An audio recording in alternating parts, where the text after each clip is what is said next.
मैं आप लोगों को इतना ही कहना चाहता हूँ, प्रधानमंत्री कोई है ही नहीं। एक डम्मी इंसान को बैठा रखा है जो खाली सोशल मीडिया का गुब्बारा है। उस गुब्बारे को देख के हम खुश हो लेते हैं। प्रधानमंत्री नाम की कोई चीज नहीं है, वरना इतने बुरे हालात हमारे होते नहीं कि आज तक उन्होंने एक भी प्रेस कॉन्फ्रेंस नहीं की, एक भी मुद्दे पे नहीं बोला है। तो बताओ, नहाने के लिए आप रेल चला देते हो, चुनाव के लिए आप रेल चला देते हो, लेकिन हकीकत ये है स्टूडेंट जो होते हैं बेचारे, जिनका जीवन मतलब जीवन भर की जो तैयारी करती हैं, कई लाखों रुपए अपने ऊपर लगा के खर्च करके उनके घर को उसको इस काबिल बनाते हैं कि हमारा बच्चा सरकारी कोई जॉब मिले। उस जॉब के लिए जब वो जाता है और वो यहाँ पे उनको संसाधन नहीं मिलते, तो मेरे हिसाब से इससे बुरा क्या ही होगा। षड्यंत्र बना लिया है। बीजेपी जो पार्टी है, बीजेपी की जो बातें सुनेगा, बीजेपी की जो बातें करेगा, वो ही असली देशभक्ति है। जो इस वक्त शिक्षा की, स्वास्थ्य की, रोजगार की बातें करेगा, सरकार से सवाल और जवाब करेगा, वो इस वक्त ये मान लो आप लोग आतंकवादी दिखाई देता है इन लोगों को। लेकिन कई हजार स्टूडेंट लेट हो गए जिनके कारण वो अपना एग्जाम नहीं दे पाए। उसके बाद वो उग्र हो गए, उन पे मुकदमे लगा दिए, उनको जेल में डाल दिया। सरकार अपनी गलती कभी नहीं देखती कि उनका उग्र होने का कारण क्या था। नमस्कार, मैं ज्योति यादव और इस वक्त भारतीय विद्यापीठ में मेरी मौजूदगी है। हर्ष शिकारा हमारे साथ मौजूद है। सबसे पहले मैं आपका स्वागत करना चाहूंगी। धन्यवाद आपका, आपके दर्शक साथियों का भी। कैसे देख रहे हैं फिलहाल की जिस प्रकार से राजनीति चल रही है इन दिनों, उस राजनीति पर क्या चर्चा है आपकी? देखिए, राजनीति तो शायद चल ही नहीं रही। चार आदमी हैं जो देश को इस वक्त चला रहे हैं। चारों गुजराती हैं, दो देश को बेच रहे हैं और दो देश को खरीद रहे हैं। बात ये है, बाकी जो पूरा का पूरा देश है उसके अंदर से दुख इस बात का है, जो पढ़े लिखे इंसान है, जिनको इन चीजों के लिए आवाज उठानी चाहिए, वो चुपचाप बैठ के अपने घरों में तमाशा देख रहे हैं। और ये तमाशा देखने वालों के लिए बता रहा हूँ, आने वाला वक्त हमारे लिए इतना खतरनाक होगा जो अंग्रेजों के टाइम पे भी नहीं था। 2027 जब तक आएगा तब तक के हालात ऐसे हो जाएंगे भूखमरी जैसे। मेरा मानना इतना ही है कि आप लोग गुलामी से पहले ही अगर अपने लिए आवाज उठाओ, अपने देश को अपना समझ के आवाज उठाओ, तो मेरे हिसाब से काफी अच्छा रहेगा। क्योंकि कुछ लोग ऐसे हैं, राजनीतिक पार्टियों ने एक ऐसा षड्यंत्र बना लिया है। बीजेपी जो पार्टी है, बीजेपी की जो बातें सुनेगा, बीजेपी की जो बातें करेगा, वो ही असली देशभक्ति है। जो इस वक्त शिक्षा की, स्वास्थ्य की, रोजगार की बातें करेगा, सरकार से सवाल और जवाब करेगा, वो इस वक्त ये मान लो आप लोग आतंकवादी दिखाई देता है इन लोगों को। लेकिन मैं ये कहता हूँ, रियलिटी जो है अगर इनको बेनकाब कर दो तो वास्तविकता में आतंकवादी ये हैं जो इस वक्त सरकार को चला रहे हैं और इस देश का बेड़ा गर्क कर रहे हैं। हर्ष, आप कह रहे हो कि आंदोलन की आवश्यकता है, युवाओं को उठना चाहिए, तो इस बीच में हम देख भी रहे हैं कि कॉकरोच जनता पार्टी नाम की एक पार्टी बनी है। सोशल मूवमेंट कह सकते हैं आप उसे, ऑफिशियली पार्टी भी नहीं कह सकते हैं। उस मूवमेंट को आप कैसे देखते हैं? एक तो कॉकरोच जनता जो पार्टी है, पार्टी की जगह मेरा मानना है कॉकरोच जनता मंच हो ना, वो अच्छा रहेगा। क्योंकि मंच ही है फिलहाल, तो कोई उन्होंने राजनीतिक घोषणा तो की नहीं है ना अभी। दूसरी बात ये, चलो हम पार्टी मान लेते हैं। मेरा मानना ये है, ज्यादातर उसके अंदर वे इंसान जुड़े हुए हैं जो हकीकत में परेशान है, और ज्यादातर उसके अंदर पढ़ी लिखी लोबी जुड़ी हुई है। लेकिन एक कमी और एक गलती है, बिना संगठन के कोई भी कार्य कभी भी सक्सेस नहीं होता। अगर सोशल मीडिया के माध्यम से मेरी वीडियो को 5 करोड़ आदमी देख लें और जमीन पे हमें कोई काम करना हो तो वे 5 करोड़ आदमी देख जरूर लेंगे, लेकिन वहां उनकी भीड़ 500 भी नहीं मिलेगी। इसीलिए मेरा मानना यह है, ग्राउंड लेवल पे संगठन को मजबूत करना चाहिए। हमेशा क्रांति जो लाता है, क्रांति लाते हैं ग्रामीण लोग और यूथ। ग्रामीण लोग जो हैं वो बार बार आंदोलन कर रहे हैं, उनके आंदोलन चल रहे हैं, लेकिन उससे हटके जितने हमारे जो भी यूथ है, उन यूथ को जागरूक होना पड़ेगा। हर एक यूनिवर्सिटी, कॉलेज से आवाज आनी चाहिए कि अब हमें आजादी चाहिए, अब हमें अपने हक के लिए लड़ना चाहिए। लोगों को समझना चाहिए, इतने बड़े बड़े एग्जाम जो हैं वो फेल हो जाते हैं। अभी कल ही के हालात हैं, बिहार के अंदर कोई एग्जाम होगा, उस एग्जाम देने के लिए वहां पे रेल तक की सुविधा नहीं थी। कई हजार स्टूडेंट लेट हो गए जिनके कारण वो अपना एग्जाम नहीं दे पाए। उसके बाद वो उग्र हो गए, उन पे मुकदमे लगा दिए, उनको जेल में डाल दिया। सरकार अपनी गलती कभी नहीं देखती कि उनका उग्र होने का कारण क्या था। आप लोगों को नहीं याद हो तो मैं बता देता हूं, बिहार चुनाव के लिए स्पेशल रेल चलाई गई थी। अभी पेपर के लिए क्यों नहीं चलाई गई? अभी वो कौन सा नाम था, वो महाकुंभ हुआ, महाकुंभ के लिए पता नहीं कितनी रेलें चलाई थी। एक बात बताओ, नहाने के लिए आप रेल चला देते हो, चुनाव के लिए आप रेल चला देते हो, लेकिन हकीकत ये है स्टूडेंट जो होते हैं बेचारे, जिनका जीवन मतलब जीवन भर की जो तैयारी करती हैं, कई लाखों रुपए अपने ऊपर लगा के खर्च करके उनके घर को उसको इस काबिल बनाते हैं कि हमारा बच्चा सरकारी कोई जॉब मिले। उस जॉब के लिए जब वो जाता है और वो यहाँ पे उनको संसाधन नहीं मिलते, तो मेरे हिसाब से इससे बुरा क्या ही होगा। लेकिन इस पीड़ा को समझने से पहले एक चीज समझनी पड़ेगी, जितने भी आदमी इस वक्त विधायक MP MLA बने हुए बैठे हैं, उनमें से 40 आदमी तो ऐसे हैं जिन पे बलात्कार के मुकदमे दर्ज हैं, 370 आदमी ऐसे हैं जिन पे हत्याएं, फिरौती, डकैती, लूटपाट इस टाइप के मुकदमे चल रहे हैं। अब जब वहां पे अपराधी टाइप के आदमी हमारे जीवन के फैसले लेंगे, अनपढ़ आदमी हमारे जीवन के फैसले लेंगे, 70% आदमी लोकसभा विधानसभा में बैठने वाले इस टाइम पे वे हैं जो खाली 10वीं पास तक हैं। वे आदमी अब हमारी शिक्षा, स्वास्थ्य, रोजगार के बारे में क्या ही बातें करेंगे।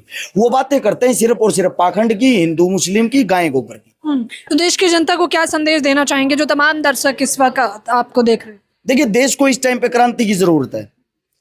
क्रांति श्रीलंका में भी आ चुकी, नेपाल में भी आ चुकी है, बांग्लादेश में भी आ चुकी है। अब क्रांति की जरूरत है, बहुत ही सख्त जरूरत है जो वो है हिंदुस्तान के अंदर। अगर अब भी आप लोग अपनी ताकत नहीं दिखाते हो तो मेरा मानना ये है आपका आने वाला वक्त इतना खराब होगा कि आप ताकत दिखाने के काबिल भी नहीं रहोगे। और 2029 तक अगर आप चुप रहे तो वेलकम टू बीजेपी का ये देश हो जाएगा, दोबारा से इस देश के अंदर चुनाव भी नहीं होगा। भाई एक मेरा सवाल है कि जिस तरीके से अभी कॉकरोच जनता पार्टी का प्रोटेस्ट चल रहा है पेपर लीक को लेकर के, उसमें क्या आपका समर्थन है? और वो जो लीड लड़ाई लड़ रहे हैं, क्या वो तरीका सही है? क्योंकि सरकार परमिशन नहीं देती, परमिशन देती है फिर आंदोलन करते हैं, इस तरीके की जो। देखो, मैं आपको एक बात बता देता हूँ, इन बातों को भूल जाओ कि कहीं ज्ञापन देने से किसी चीज का हल होगा। हमने कम से कम इन सरकारों में 8,500 प्रोग्राम कर लिए तो 5,000 ज्ञापन दे चुके हैं। ज्ञापनों का पता क्या रोल होता है? यहाँ से ज्ञापन जाते हैं, प्रधानमंत्री के नाम दे दिए तो प्रधानमंत्री के वहां जो हेड ऑफिस होता है वहां उन ज्ञापनों को डस्टबिन में डाल दिया जाता है। कुछ टाइम के बाद आग लगा के सर्दियों में उनसे सिकाई होती है, अपने हाथ सेकते हैं। मेरा मानना यह है जो कॉकरोच जनता पार्टी है उसे लोगों को हद से ज्यादा उम्मीदें हैं। और मैं ये नहीं कहता कि हम उनके समर्थन में नहीं, 100% समर्थन में हैं, लेकिन समर्थन करें कैसे पहले ये बताओ। अब मेरे को ही ले लो, सपोज करो मेरे को कॉकरोच जनता पार्टी का समर्थन करना, कैसे करूं मैं? अगर सोशल मीडिया पे बैठ के समर्थन करना तो भाई साहब उसे काम ही नहीं चलेगा। तो वो कह रहे हैं आंदोलन में शामिल हो जाइए, आंदोलन में शामिल हो जाएं,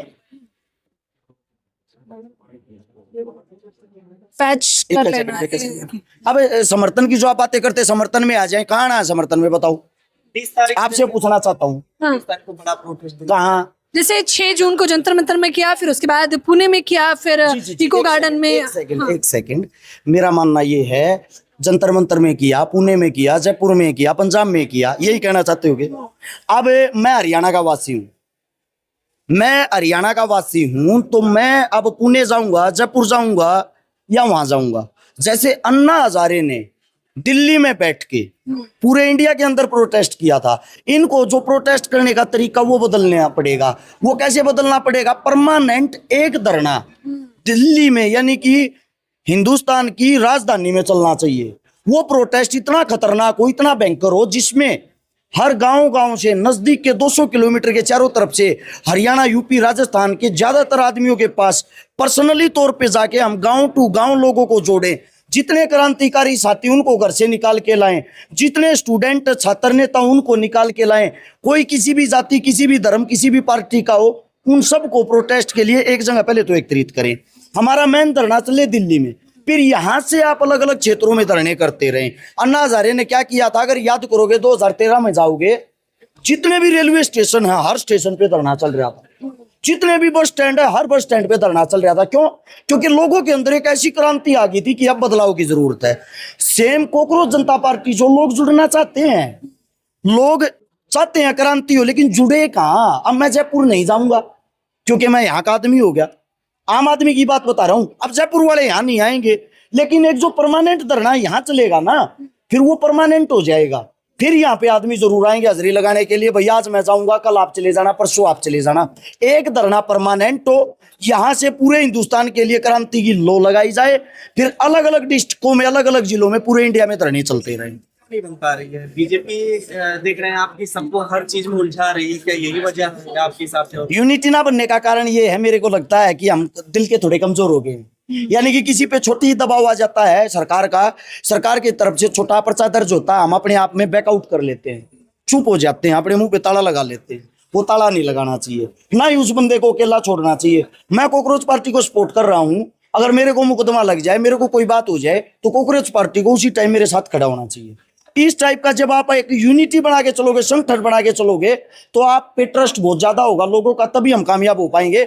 यानी कि जितने आंदोलनकारी हैं ना, उन सभी आंदोलनकारियों से सलाह मशूरा करके उनको एक मंच पे इकट्ठा करो, तभी आंदोलन सक्सेस हो सकता है, वैसे नहीं। विपक्ष भी कमजोर पड़ रहा है, विपक्ष को तोड़ दिया जा रहा है। भाई विपक्ष कौन सा विपक्ष? विपक्ष इस टाइम पे भारत की जनता है, कोई पार्टी नहीं।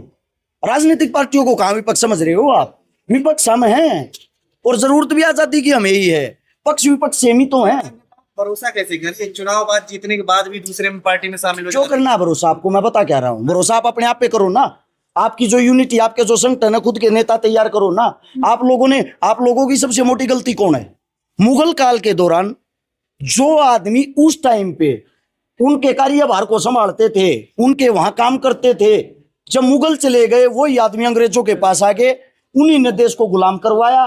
फिर अंग्रेजों को कार्यभार को उन लोगों ने समझाया। फिर अंग्रेज जब चले गए, फिर उन आदमियों ने, यानी कि सेम पैटर्न वाले लोगों ने कांग्रेस को संभाला। अब कांग्रेस चली गई, बीजेपी को संभाल रहे। बीजेपी में नेता कौन है? एमपी एमएलए कौन है? 70% वही आदमी जो पहले कांग्रेस में थे।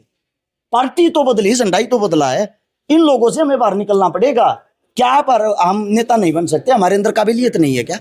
हमें स्वयं बनना पड़ेगा भैया, हमें स्वयं आगे आना पड़ेगा। एक सवाल हो रहा है कि जिस तरीके से महंगाई और तमाम चीजें बढ़ रही है, अमेरिका में भारतीयों की मौत हो रही है, इन सब विषयों पे क्या कहेंगे? क्या प्रधानमंत्री की विदेश नीति कमजोर हो गई है, या फिर क्या लगता है आपको? देखिए, मैं आप लोगों को इतना ही कहना चाहता हूँ, प्रधानमंत्री कोई है ही नहीं। एक डम्मी इंसान को बैठा रखा है जो खाली सोशल मीडिया का गुब्बारा है। उस गुब्बारे को देख के हम खुश हो लेते हैं। प्रधानमंत्री नाम की कोई चीज नहीं है, वरना इतने बुरे हालात हमारे होते नहीं कि आज तक उन्होंने एक भी प्रेस कॉन्फ्रेंस नहीं की, एक भी मुद्दे पे नहीं बोला है।